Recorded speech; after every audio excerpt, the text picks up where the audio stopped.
ठीक है।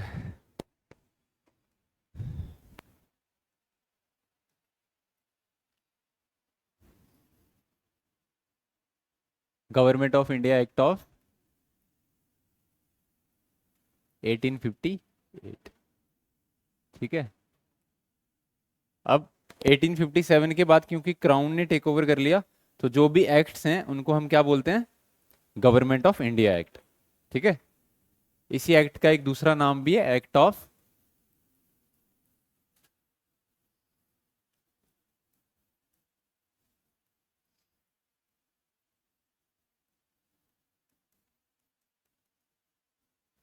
Good government.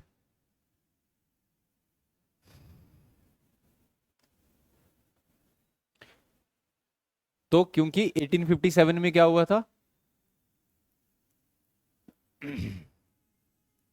Revolt. ठीक है। अब रिवोल्ट के चलते, ये रिवोल्ट मैक्सिमम किसने किया था? आर्मी ने। इसलिए इसको हम क्या बोलते हैं? स्पॉय म्यूटनी बोलते हैं। ठीक है। तो अब ब्रिटिशर्स ये चाहते थे कि हम कुछ चेंजेस लाएं। ठीक है। जिससे फ्यूचर में ऐसा रिवोल्ट ना हो।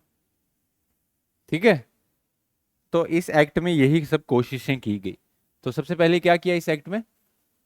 कंपनी के रूल को क्या कर दिया?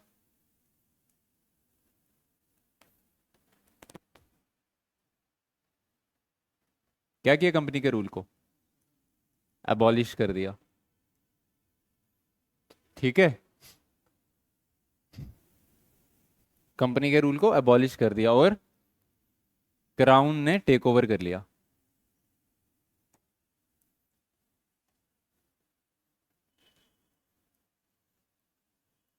क्राउन ने टेक ओवर कर लिया।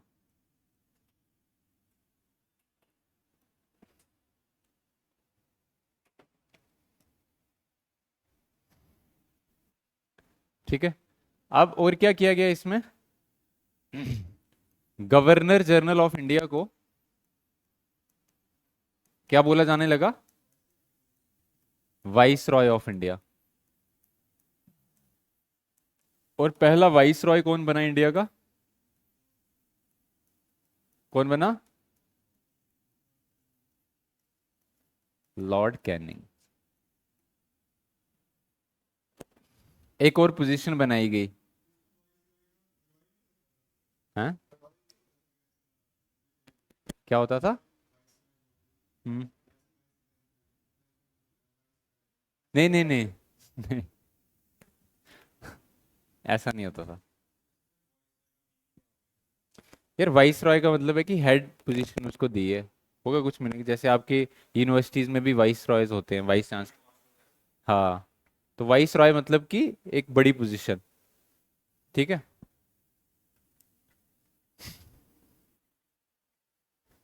क्या बोल रहा था? एक नया ऑफिस बनाएगा। कौन सा?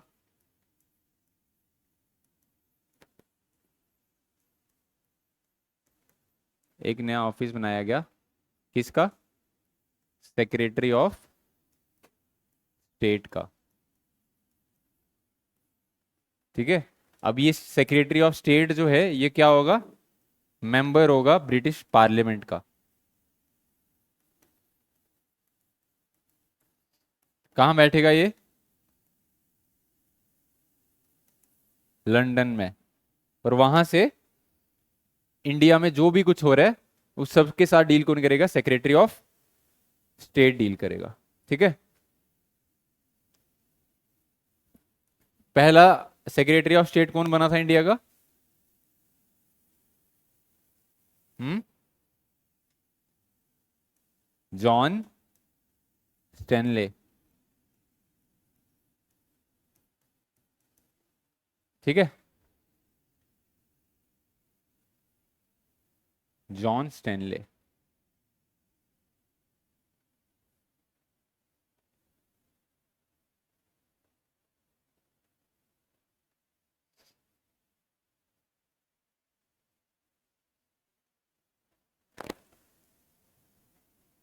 ठीक है। तो ये सब चेंजेस लाए गए यहाँ की एडमिनिस्ट्रेशन में। समझ गए। और भी इन्होंने चेंजेस लाए थे, बट पॉलिटी में नहीं पढ़ेंगे, वो हम हिस्ट्री में देख लेंगे फिर कि कैसे इन्होंने जो इंडियन आर्मी थी उसमें भी चेंजेस लाए कि अब जो इंडियन सोल्जर्स हैं वो थोड़े कम होंगे, ब्रिटिश सोल्जर्स ज़्यादा होंगे। ठीक है, मार्शल रेसिस का इन्होंने कंसेप्ट लाया था कि सिख रेजिमेंट अलग होगी, गुरखा रेजिमेंट अलग होगी। ठीक है, एक दूसरे से ज़्यादा ब्रेव हैं ये। ठीक है, तो ये सब इन्होंने चेंजेस लाए थे यहाँ पे। और एक और प्रॉमिस किया था जो क्वीन थी, उसने क्या प्रॉमिस किया था कि वो क्या नहीं करेगी, अब प्रिंसली स्टेट्स को एनेक्स नहीं करेगी।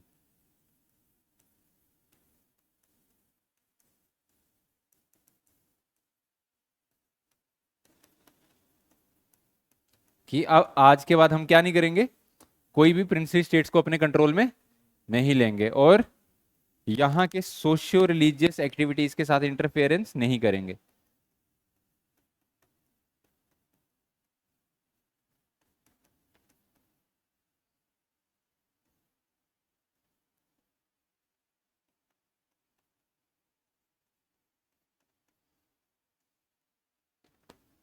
ठीक है, सोशियो रिलीजियस इंटरफेरेंस मतलब सामाजिक और धार्मिक जो भी आपकी मान्यताएं हैं उनके साथ हम छेड़खानी नहीं करेंगे। ठीक है, जैसे आपको रहना है अपने समाज में आप वैसे रहो। ठीक है, ऐसा क्यों बोला इन्होंने, क्योंकि रिवोल्ट हुआ था 1857। उसका एक रीजन ये था कि ब्रिटिशर्स क्या कर रहे थे, यहाँ की सोसाइटी को चेंज करने की कोशिश कर रहे थे, रिफॉर्म्स लाने की कोशिश कर रहे थे एक्ट्स बना के कि चाइल्ड मैरिज जो एज है उसको बढ़ाएंगे, विडो री मैरिज पे एक्ट बनाएंगे, सती प्रथा को बैन करेंगे। ठीक है, उस सबसे लोग इनसे नाराज थे, तो इन्होंने बोला कि हम अब नहीं करेंगे। ठीक है, तो ये सब चेंजेस हुए गवर्नमेंट ऑफ इंडिया एक्ट 1858 में। इसीलिए इसको क्या बोला जाता है, एक्ट ऑफ गुड गवर्नमेंट। ठीक है, कि हम अच्छी गवर्नमेंट चलाएंगे, अभी तक जो हो गया हो गया। ठीक है, उसके बाद 1861 में एक और एक्ट आता है जिसका नाम था इंडियन काउंसिल्स एक्ट।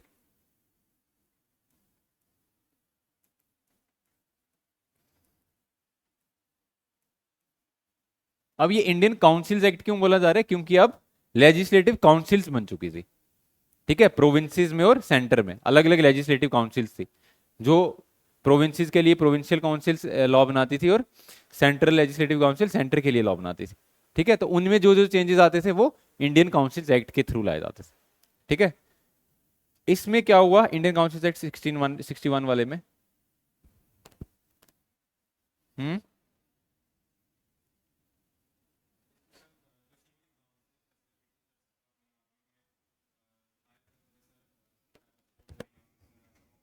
हम्म ठीक ठीक। अच्छा, हाँ हाँ, एक चीज ये भी हुई थी, और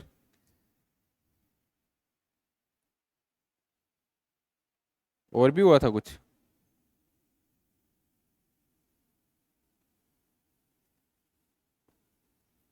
देखो ये ना, इंडिया में कॉन्स्टिट्यूशनल पावर डिवॉल्व करने के लिए एक बहुत इंपॉर्टेंट स्टेप था। मतलब यहाँ की जो लेजिस्लेटिव काउंसिल्स हैं उनको धीरे धीरे क्या करने की कोशिश की जा रही है, पावर्स देने की बात की जा रही है। ठीक है, पहले ये सारी पावर्स किसके पास होती थी, नहीं नहीं, अभी भी ब्रिटिशर्स के ही पास है, पर पहले ये पावर सिर्फ सेंट्रलाइज्ड होती थी, सिर्फ गवर्नर जनरल के पास होती थी। ठीक है, ऐसा नहीं था कि मद्रास का गवर्नर जो है उसकी एग्जीक्यूटिव काउंसिल जो है वो वहां पे उनके पास कुछ पावर्स हैं, ऐसा नहीं होता था, सारी पावर सेंट्रलाइज थी। अब इस एक्ट के बाद धीरे धीरे क्या स्टार्ट होगी, डिसेंट्रलाइजेशन स्टार्ट होगी। तो जो रीजनल गवर्नर्स हैं उनको भी धीरे धीरे क्या मिलेगी, पावर मिलेगी। तो हर एक प्रोविंस में क्या होती थी, प्रोविंशियल काउंसिल्स होती थी। उन प्रोविंशियल काउंसिल्स को अब लॉ बनाने की पावर दी जाएगी, अथॉरिटी दी जाएगी। और धीरे धीरे क्या किया जाएगा, क्या किया जाएगा, इंडियंस को इन्वॉल्व किया जाएगा लॉ मेकिंग प्रोसेस के साथ। ठीक है, पर स्टार्टिंग में किन इंडियंस को किया जाएगा, जो इंडियंस ब्रिटिशर्स के काफी क्लोज है, जिनसे ब्रिटिशर्स को कुछ फायदा है, सिर्फ उन्हीं इंडियंस को क्या किया जाएगा, उसमें रखा जाएगा, लेजिस्लेटिव काउंसिल्स में रखा जाएगा। ठीक है, तो इसमें पहला पॉइंट लिखो, it made the beginning of, it made the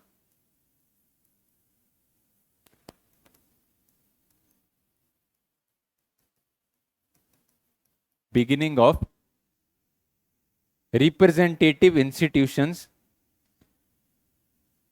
it make the beginning of representative institutions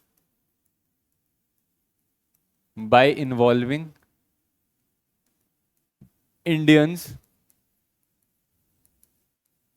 into law making process. तो क्या किया जा रहा है, इंडियंस को लॉ मेकिंग प्रोसेस में इन्वॉल्व किया जा रहा है। ठीक है, तो बोला गया कि वाइस रॉय क्या करेगा, कुछ मेंबर्स को नॉमिनेट करेगा, कुछ इंडियन मेंबर्स को भी नॉमिनेट करेगा। ठीक है, जो काउंसिल्स का हिस्सा होंगे। दूसरा क्या किया, प्रोसेस जो था डिसेंट्रलाइजेशन का वो स्टार्ट किया।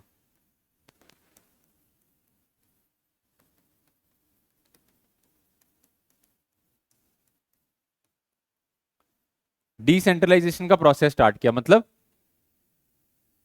सेंट्रलाइजेशन कब स्टार्ट हुई थी, 1773 में, और पीक पे कब पहुंची थी, 1833 में।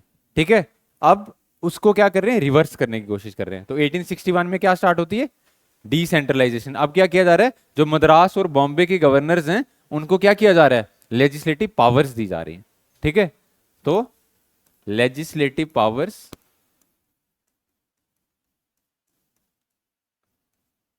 Given to governors of Madras and Bombay. ठीक है, ये डिसेंट्रलाइजेशन का प्रोसेस 1861 में स्टार्ट हुआ और पीक डिसेंट्रलाइजेशन कब हुई, 1935 में। 1935 में प्रोविंसेस को क्या कर दिया गया, मतलब उनको ऑटोनॉमी दे दी कि अब आपने जो करना है अपनी मर्जी से करो, आपको वाइस रॉय से नहीं पूछना है। ठीक है, तो यहां पे प्रोविंसेस को ऑटोनॉमी दी गई। यहां से ये प्रोसेस स्टार्ट हुआ था डिसेंट्रलाइजेशन का।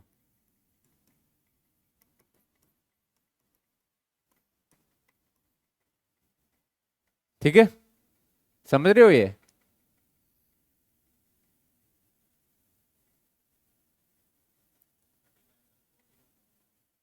खत्म नहीं होगी, पीक पे पहुंच गई, मैक्सिमम होगी डिसेंट्रलाइजेशन।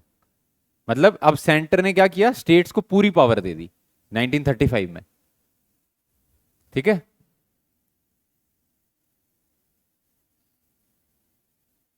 और क्या बोला, यहां पे वाइस रॉय को एक और पावर दी, क्या पावर दी, ऑर्डिनेंस इशू करने की पावर दी।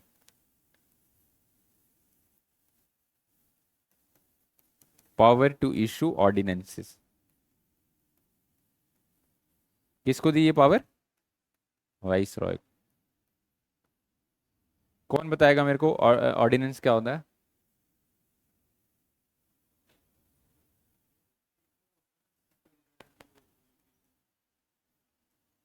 हम्म,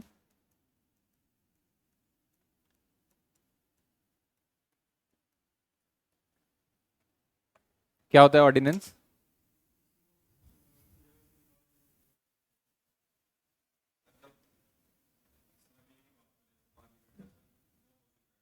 हम्म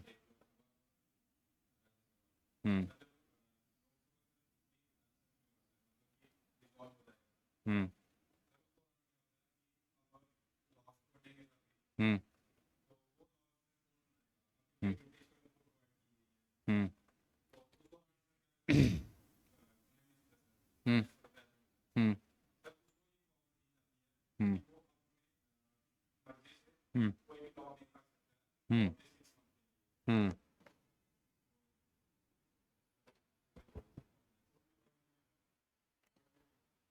ऑर्डिनरी लॉ नहीं।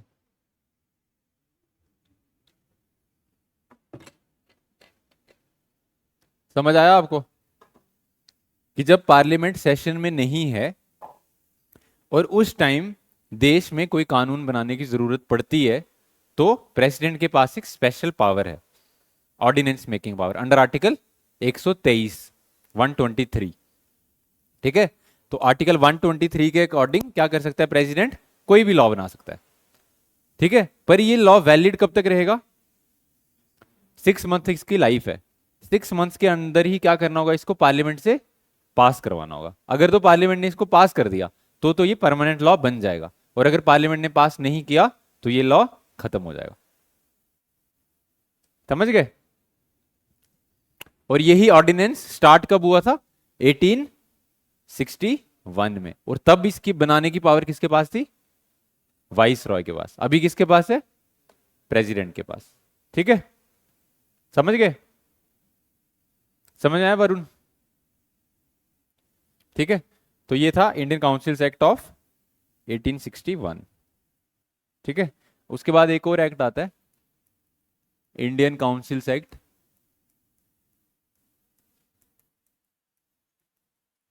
ऑफ 1892।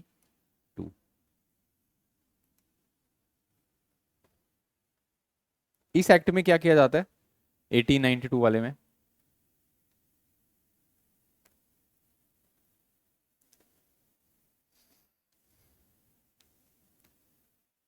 देखो 1885 में क्या बन गया था, इंडियन नेशनल कांग्रेस। ठीक है, अब इंडियन नेशनल कांग्रेस क्या मांग रही है ब्रिटिशर से, क्या मांग रही थी, रिप्रेजेंटेशन। रिप्रेजेंटेशन मतलब हमें भी लेजिस्लेटिव काउंसिल्स में पार्टिसिपेट करवाओ। ठीक है, हमारे लोग हैं, हम इनके ऊपर रूल करेंगे, ठीक है, हम इनके लिए लॉज बनाएंगे। ठीक है, तो रिप्रेजेंटेशन मांग रहे थे। तो इन्होंने क्या किया, इंडियन काउंसिल एक्ट 1892 में इन्होंने सबसे पहले सेंट्रल और जो प्रोविंशियल काउंसिल्स हैं उनके साइज को बढ़ा दिया। ठीक है, तो सबसे पहले क्या किया, size of central and provincial councils वर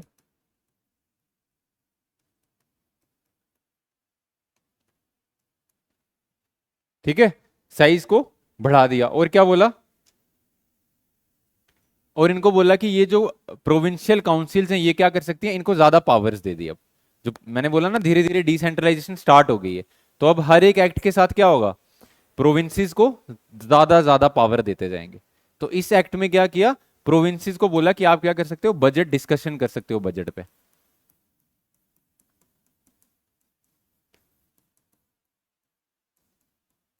तो प्रोविंसेस क्या कर सकती हैं, अब बजट पे डिस्कशन कर सकते हैं। ठीक है, जो भी बजट लाएगी सरकार कि कौन सा पैसा कहां खर्चना है, उसके ऊपर डिस्कशन होती है ना पार्लियामेंट में। तो पहले ये डिस्कशन होती नहीं थी, सिर्फ प्रोविंस लिख लो, budget discussion power given to provinces.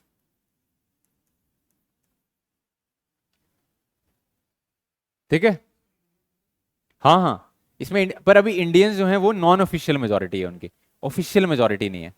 ठीक है, दो टाइप की यहाँ पे मेजोरिटीज होती थी, एक वो लोग जिनको ब्रिटिश सरकार खुद अपॉइंट कर रही है, ठीक है, वो लोग होते थे ऑफिशियल मेजोरिटी, जिनके पास सारी पावर होती थी। दूसरे वो लोग जो इंडियंस आ रहे हैं उनको बोलते थे नॉन ऑफिशियल मेजोरिटी। ठीक है, उनके पास पावर्स नहीं होती थी। ठीक है, वो सिर्फ बिठाए होते थे वहां पे, देखो आपको हम लॉ मेकिंग प्रोसेस का हिस्सा बना रहे हैं, स्टार्टिंग में। बाद में धीरे धीरे क्या हुआ, ये नॉन ऑफिशियल मेजोरिटी को पावर देते गए ये धीरे धीरे। ठीक है, तो इंडियंस धीरे धीरे इसमें हर एक इलेक्शंस के साथ साथ इंडियंस बढ़ेंगे इसमें। ठीक है, ये 1892 में पहली बार इनडायरेक्ट इलेक्शंस भी इंट्रोड्यूस किए हैं इन्होंने।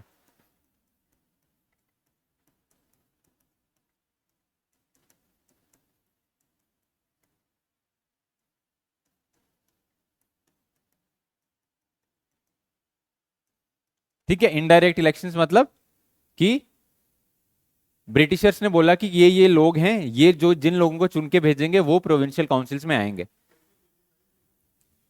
1892 में। ठीक है, तो इनडायरेक्ट इलेक्शंस मतलब जिन लोगों को ब्रिटिशर्स ने बोला बस वो ही लोग चुन के भेज सकते हैं, सब लोग नहीं इलेक्शंस में पार्टिसिपेट करेंगे। जैसे इन्होंने बोला कि प्रिंसली स्टेट्स के जो लीडर्स हैं, जो राजे हैं वो भेज सकते हैं, या जो बड़े बड़े मर्चेंट्स हैं, बंगाल चैम्बर ऑफ कॉमर्स के जो लीडर्स हैं, जो भी इन्फ्लुएंशियल लोग थे, उनको बोला कि आप लोग क्या करो, अपनी अपनी स्टेट से कुछ लोगों को चुन के भेजो, और वो लोग क्या बनते थे फिर, प्रोविंशियल काउंसिल्स के मेंबर बनते थे। ठीक है, समझ गए? उसके बाद एक और एक्ट आता है जिसका नाम था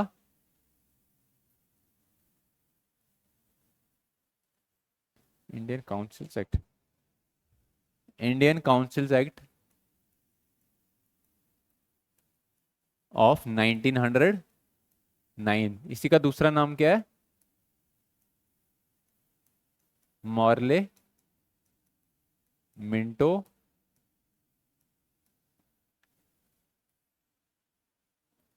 रिफॉर्म्स। मॉर्ले कौन था? Secretary of state. और मिंटो कौन था? वाइस रॉय। ठीक है। अब ये जब रिफॉर्म्स लाए तो इससे पहले क्या हो गया था 1905 में इंडिया में? क्या हुआ था? Partition of Bengal. और कौन सी मूवमेंट चलाई थी इसके अगेंस्ट कांग्रेस ने? स्वदेशी एंड बाइकॉट मूवमेंट। और इसके चलते ब्रिटिशर्स ने इनको प्रॉमिस किया था कि हम आपके लिए क्या लेके आएंगे? क्या लेके आएंगे? कुछ रिफॉर्म्स लेके आएंगे आपके लिए। जो चीजें आप डिमांड कर रहे हो वो हम आपके लिए फुलफिल करेंगे। डिमांड्स क्या थी इनकी? 1906 में कलकत्ता सेशन हुआ था और इसमें इन्होंने किसकी डिमांड की थी? हम्म, स्वराज की डिमांड की थी। किसकी डिमांड की थी? पर कैसा स्वराज? हाँ, पूर्ण नहीं। ठीक है, पूर्ण बाद में मांगेंगे। अभी क्या मांगा है इन्होंने? अभी इन्होंने मांगा है कि हमें क्या चाहिए? हमें रूल चाहिए जैसा रूल आप कहां पे कर रहे हो? अपनी दूसरी कॉलोनीज में, जैसे ऑस्ट्रेलिया में, ठीक है, यहाँ कनाडा में। जैसा वहां पे आप रूल कर रहे हो वैसा ही यहाँ पे भी रूल दो, क्योंकि वहां पे जो लोग थे उनको उन्होंने पावर दी हुई थी। ठीक है। तो ये सब डिमांड्स थे इनकी। अब इन डिमांड्स को इन्होंने फुलफिल करने के लिए क्या लाया? Morley Minto reforms. पर मॉर्ले मिंटो रिफॉर्म्स में क्या दिया गया? क्या दिया मॉर्ले मिंटो रिफॉर्म्स में? क्या कम्युनल क्या? हाँ हाँ। किसको क्या बोलते हैं हम? Separate electorate. ठीक है। तो क्या दिया इन्होंने? सेपरेट इलेक्टोरेट दिया। किसको? मजलिम्स को, मुस्लिम्स को। ठीक है। मुस्लिम्स को क्या दिया? सेपरेट इलेक्टोरेट दिया। क्यों दिया? क्योंकि 1906 में क्या हुआ था? 1906 में एक पार्टी बनी थी जिसका क्या नाम था? मुस्लिम लीग। किसने बनाई थी? हम्म, जिन्ना ने बनाई थी मुस्लिम लीग। आगा खान और नवाब सलीमुल्लाह ऑफ ढाका। ठीक है, इन्होंने बनाई थी। शौकत अली ने नहीं बनाई थी। शौकत अली ने क्या किया था? खिलाफत मूवमेंट चलाई थी। ठीक है। तो इन्होंने मुस्लिम लीग बनाई और इन्होंने क्या डिमांड की? कि हमें ना अलग से रिप्रेजेंटेशन चाहिए। ठीक है। क्यों? क्योंकि जो कांग्रेस है वो किसकी पार्टी है? हिंदुओं की पार्टी है। और इसमें मुस्लिम्स का कुछ नहीं हो रहा। इसलिए हमें क्या चाहिए? अलग से रिप्रेजेंटेशन चाहिए। और इनको क्या मिल गया? Separate electorate. सेपरेट इलेक्टोरेट का क्या मतलब होता था? कि जहां भी कोई मुस्लिम इलेक्शन में खड़ा होगा तो उसको वोट सिर्फ मुस्लिम्स ही डालेंगे, कोई हिंदू उनको वोट नहीं डाल सकता। ठीक है। तो एक तो सेपरेट इलेक्टोरेट दिया। दूसरा, इनने बोला कि जो वाइस रॉय की एग्जीक्यूटिव काउंसिल है, ठीक है, उसमें इंडियन भी पार्टिसिपेट करेगा। और पहला इंडियन जिसने वाइस रॉय की एग्जीक्यूटिव काउंसिल में पार्टिसिपेट किया उसका क्या नाम था? सत्येंद्र प्रसाद सिन्हा। ठीक है। तो वन इंडियन। तो ये वाइस रॉय की जो एग्जीक्यूटिव काउंसिल होती थी ये सबसे पावरफुल बॉडी होती थी। जैसे अभी कैबिनेट होती है, उस टाइम पे वाइस रॉय की एग्जीक्यूटिव काउंसिल होती थी। To participate in viceroy's executive council. और फर्स्ट इंडियन कौन बना? सत्येंद्र प्रसाद सिन्हा।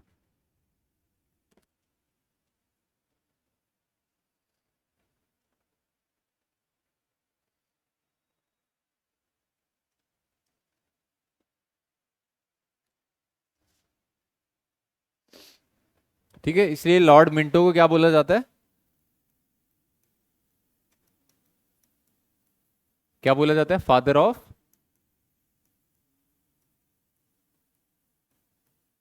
कम्युनल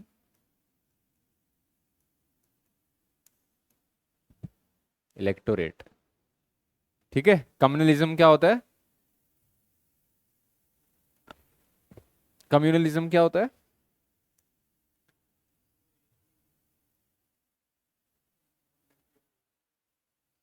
कम्युनलिज्म होता है कि जब रिलीजन के बेसिस पे एक कम्युनिटी दूसरी कम्युनिटी से अपने आप को अलग समझे। ठीक है, एक कम्युनिटी की दूसरे कम्युनिटी के साथ डिफरेंसेस पैदा हो on the basis of religion. ठीक है, तो उसको हम क्या बोलते हैं? कम्युनलिज्म।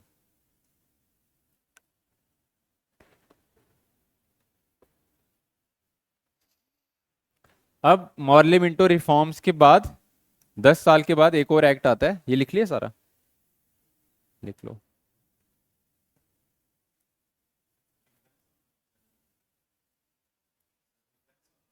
क्या? रिलीजियस रिलीजन के बेसिस पे डिफरेंस आना। ठीक है, रिलीजियस बिलीफ्स के बेसिस पे डिफरेंस आना। कौन? लॉर्ड मिंटो ने ही पैदा किया ये यहाँ पे, समझ गए? क्योंकि उसने मुस्लिम्स को अलग से सेपरेट इलेक्टोरेट दिया, तो मुस्लिम्स को अलग कर दिया ना उसने, कि वो हिंदुओं को वोट नहीं डालेंगे, अब किसको डालेंगे? सिर्फ मुस्लिम्स को। तो उनमें एक फीलिंग आ गई कि हम मुस्लिम्स अलग ही हैं। ठीक है, तो वो एक डिफरेंस की फीलिंग उनमें जगाई गई। ठीक है, उसके बाद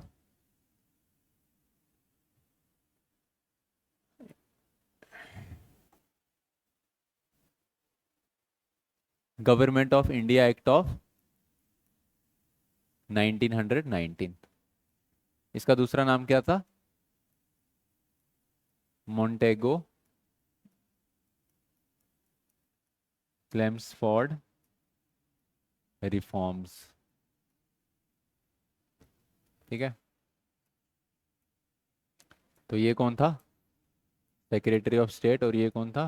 वाइस रॉय।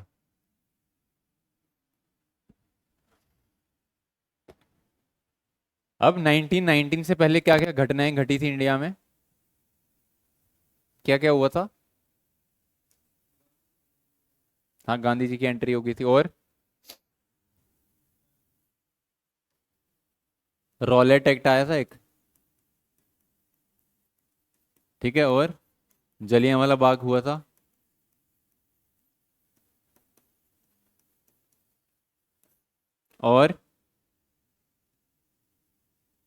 और क्या हुआ था? First world war. ठीक है,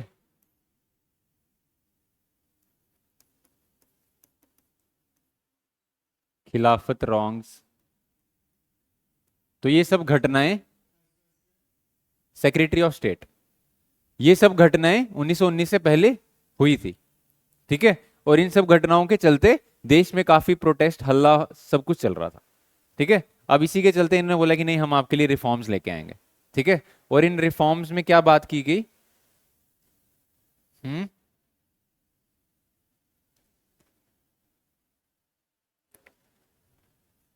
सबसे पहला क्या किया गया? डायआर्की को इंट्रोड्यूस किया गया।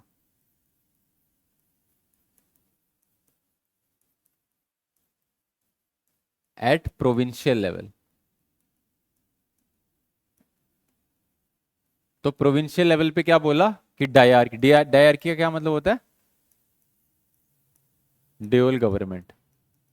तो इन्होंने क्या किया? प्रोविंशियल सब्जेक्ट्स को दो हिस्सों में बांट दिया। कौन कौन से? रिजर्व्ड, और दूसरे ट्रांसफर्ड। अच्छा, ये ट्रांसफर्ड की पावर किसको दी? हम्म गवर्नर को एंड मिनिस्ट्रीज को। ठीक है, और रिजर्व्ड की पावर किसके पास रही? Governor plus it's executive council.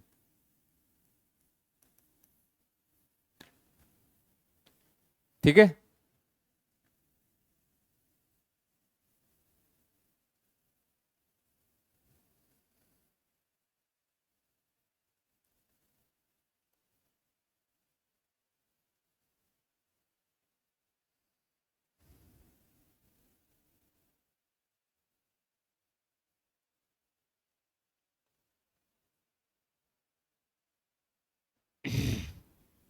तो रिजर्व सब्जेक्ट्स में क्या रखा, जैसे revenue, law and order, finances, ठीक है, ये सब किस में रखा, रिजर्व्ड में। और ट्रांसफर्ड में क्या रखा, हेल्थ, एजुकेशन, ठीक है, ये सब रखा ट्रांसफर्ड में, ठीक है।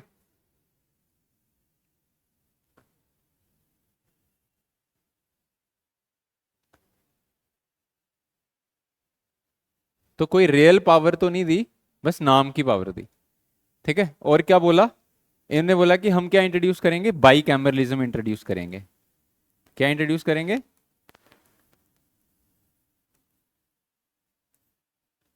बाई कैमरलिज्म, मतलब दो हाउस होंगे, ठीक है, अपर हाउस और लोअर हाउस।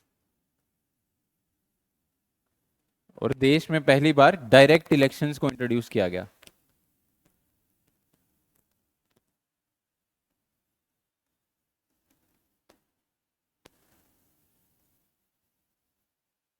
क्या किया गया, डायरेक्ट इलेक्शंस को इंट्रोड्यूस किया गया। डायरेक्ट इलेक्शंस क्या होते हैं, जहां पे लोग खुद अपना रिप्रेजेंटेटिव चुनते हैं, ठीक है। बट क्या यहाँ पे यूनिवर्सल एडल्ट फ्रेंचाइज थी, मतलब सबको वोट डालने का हक था, नहीं, बड़े लिमिटेड फ्रेंचाइज थी, ठीक है। कौन कौन लोग वोट डाल सकते थे, हाँ, उसके लिए उन्होंने अलग से क्वालिफिकेशंस रखी होती थी, ठीक है। तो यहाँ पे लिखना कि लिमिटेड फ्रेंचाइज थी, very limited franchise.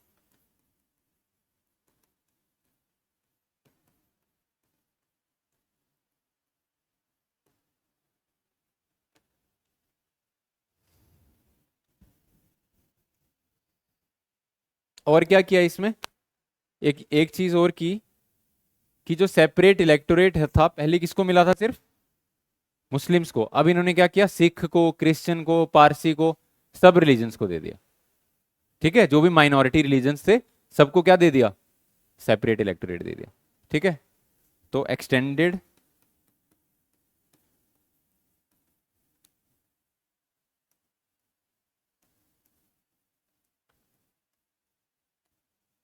Separate electorate to Sikh,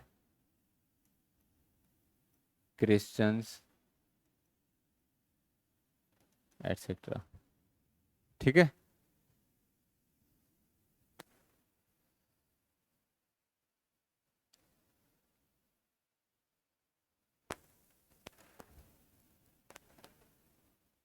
और क्या बोला,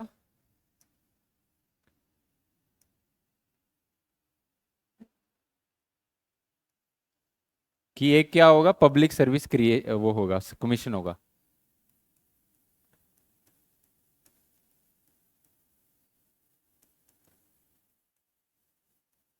क्या होगा, एक पब्लिक सर्विस कमीशन होगा जो सिविल सर्विसेज में लोगों की अपॉइंटमेंट करवाएगा। और इसी के कहने पे सेंट्रल पब्लिक सर्विस कमीशन बनाया गया, जिसको अभी आप यूपीएससी बोलते हो। कब बनाया गया, 1926 में,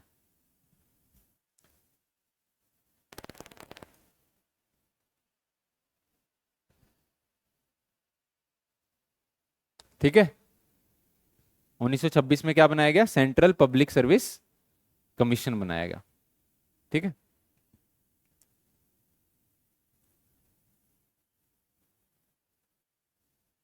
तो जो भी हमारे गवर्नमेंट के सिस्टम्स हैं वो धीरे धीरे बन रहे हैं अब, ठीक है। इसके बाद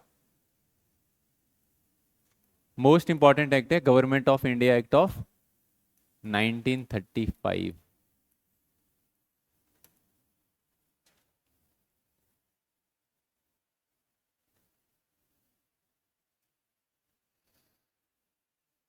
ठीक है। तो इसमें क्या किया गया, कंप्लीट रिस्पॉन्सिबल गवर्नमेंट बनाने की बात की गई,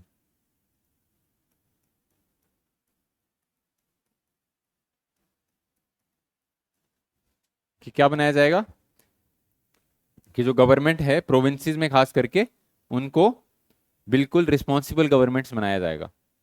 ठीक है, तो सबसे पहले क्या बोला गया कि सबसे पहले एक ऑल इंडिया फेडरेशन बनाई जाएगी।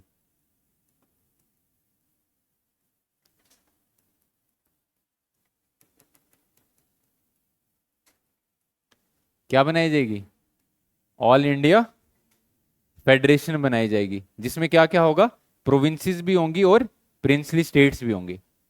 ठीक है, और क्या बोला?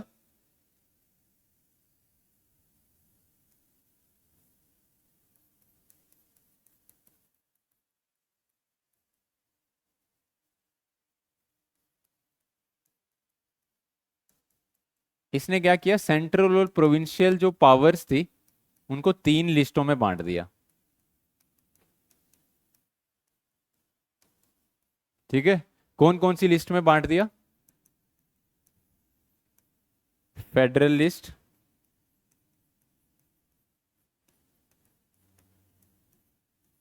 Provincial list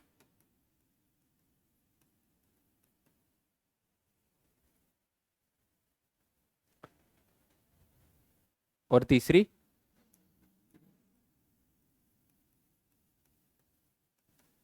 concurrent list. तो फेडरल लिस्ट में जो चीजें होंगी इनके ऊपर लॉज कौन बना सकता है? सेंटर। प्रोविंशियल लिस्ट में जो चीजें हैं इनके ऊपर लॉज कौन बनाएगा? प्रोविंसेस। और कॉन्करेंट में जो होंगी उनके ऊपर कौन बनाएगा? दोनों। और रेजिड्यूरी पावर्स किसके पास होंगी? हाँ, वाइस रॉय के पास।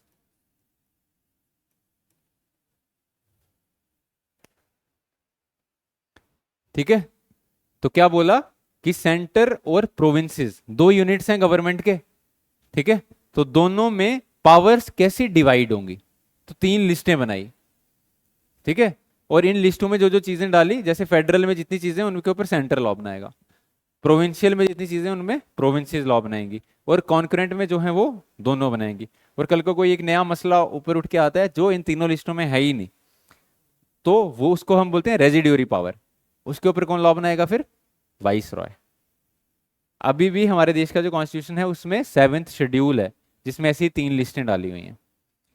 ठीक है, और पर अब रेजिड्यूरी पावर किसके पास है? सेंटर के पास। ठीक है, तो ये सारा हमने कहां से लिया है कि कैसा सिस्टम होगा, कैसी पावर डेवोल्यूशन होगी, government of India act of 1935। इसलिए हम बोलते हैं कि हमारी कॉन्स्टिट्यूशन का जो स्ट्रक्चरल पार्ट है वो हमने कहां से लिया है? Structural part of our constitution कहां से लिया है? Government of India act of 1935 से लिया हुआ है।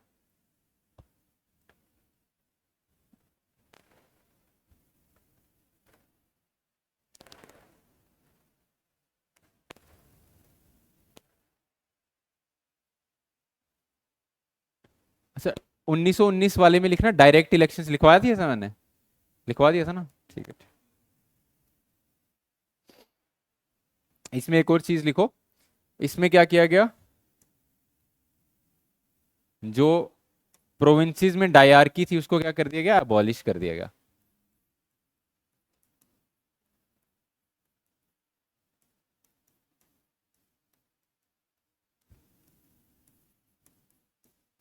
प्रोविंशियल डायरकी को अबॉलिश कर दिया गया और डायरकी को सेंटर में इंट्रोड्यूस किया गया।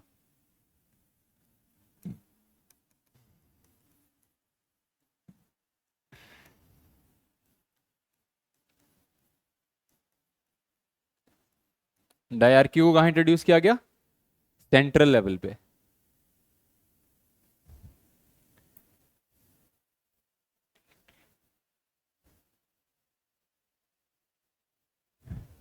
फ्रेंचाइज को भी यहां पे एक्सटेंड किया गया। More than 10% people were given right to vote. तो 10% से ज्यादा लोगों को राइट टू वोट भी दिया गया।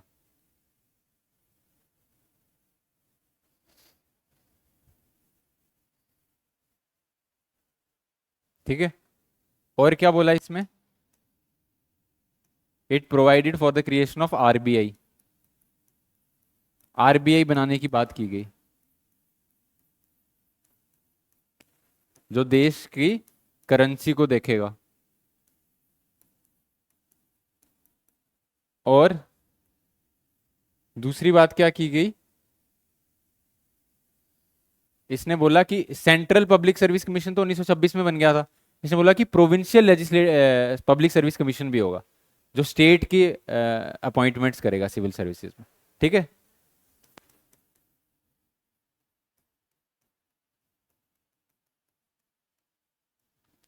For creation of public service commission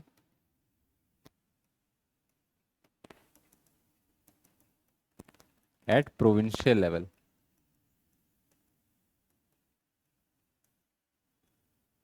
ठीक है,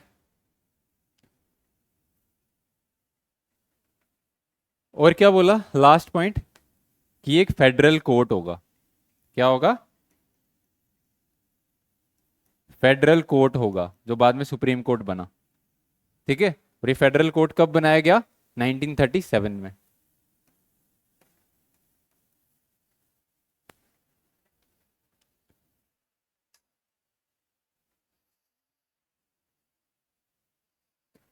इसमें बेसिकली सारी जो हमारी कॉन्स्टिट्यूशन में प्रोविजंस हैं, मैक्सिमम प्रोविजंस इसमें थी।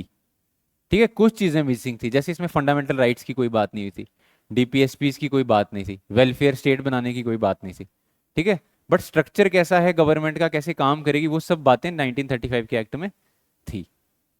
ठीक है, और इसके बाद लास्ट एक्ट जो है ब्रिटिशर्स का, वो कौन सा है, इंडियन इंडिपेंडेंस एक्ट ऑफ 1947। ठीक है, तो लास्ट है इंडियन इंडिपेंडेंस एक्ट ऑफ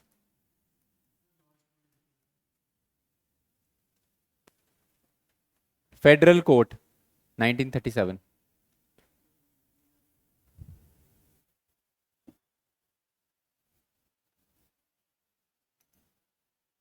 ठीक है, तो इंडियन इंडिपेंडेंस एक्ट जब आया तो उससे क्या किया गया, देश को आजाद कर दिया गया। ठीक है,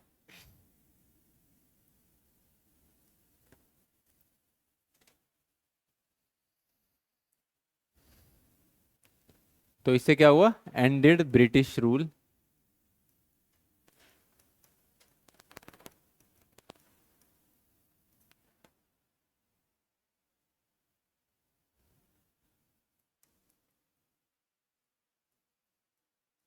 and declared India as an independent and sovereign country on 15 August 1947। तो क्या बोला कि इंडिया क्या होगा, अब एक इंडिपेंडेंट और सोवरेन कंट्री होगी। सोवरेन मतलब जो अपने डिसीजंस खुद लेता हो। ठीक है,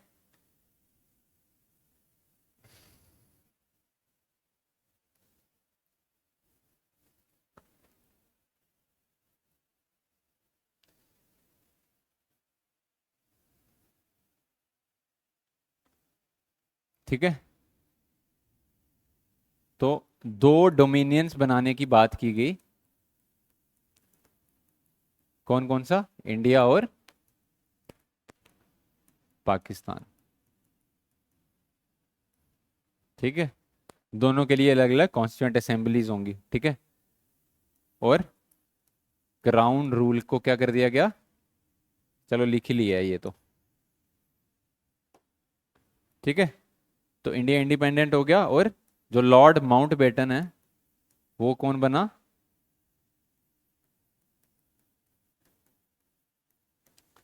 लास्ट लास्ट क्या बनाइए, गवर्नर जनरल या वाइस रॉय भी बोल सकते हो ऑफ ब्रिटिश इंडिया। और इसी को क्या बनाया गया, first governor general of independent India. जब इंडिया आजाद भी हो गया था तब भी लॉर्ड माउंटबेटन की हेल्प ली गई। क्यों? क्योंकि नेहरू बोल रहा था कि मैं अकेले क्या करूंगा। ठीक है, तो यहां से समझ आता है कि ब्रिटिशर्स और कांग्रेस आपस में काफी क्लोज थे। ठीक है, क्योंकि देश आजाद भी हो गया, अभी भी लॉर्ड माउंटबेटन को पहला गवर्नर जनरल बनाया गया इंडिपेंडेंट इंडिया का। ठीक है, तो ये है हिस्टोरिकल बैकग्राउंड कि हमारा कॉन्स्टिट्यूशन अभी बना नहीं था, बट उससे पहले क्या क्या चीजें हो चुकी थी। ठीक है, तो अब पढ़ेंगे कि कॉन्स्टिट्यूशन जब बना तो हमने इन चीजों से क्या क्या चीजें ली और बाहर से क्या क्या चीजें ली। फिर कुछ चीजें हमने यहाँ से ही ले ली जो हमें लगा कि सही हैं, और कुछ चीजें जो इन्होंने नहीं डाली थी हमने वो बाहर से ली। ठीक है, समझे? तो ये सबसे इंपॉर्टेंट चैप्टर है, ये आपको हिस्ट्री में भी इसके क्वेश्चंस आएंगे, पॉलिटी में भी इसके क्वेश्चंस आएंगे। ठीक है, जो भी इंपॉर्टेंट प्रोविजंस हैं अच्छे से करनी है आपको। ठीक है, कोई डाउट किसी का? ठीक है, अब नेक्स्ट क्लास से making of the constitution start करेंगे।